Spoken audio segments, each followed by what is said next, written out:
Plus বলা যায় মানে সাবেক খেলোয়াড় ক্রিকেট ফুটবল দুটো দিয়ে তার প্রদর্শন ছিল এবং তিনি আসলে আমাদের কাছে গর্ব। আমরা চলে যাচ্ছি কাছে, তিনি আপনাদের কিছু বলেন।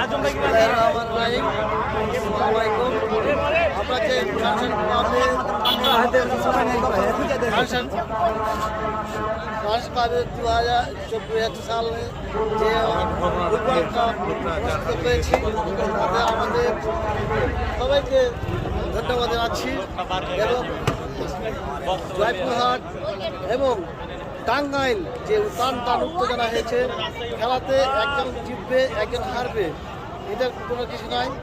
আমরা যে খেলাটি অনুষ্ঠিত করলাম আপনারা উপভোগ করেছেন এবং আরও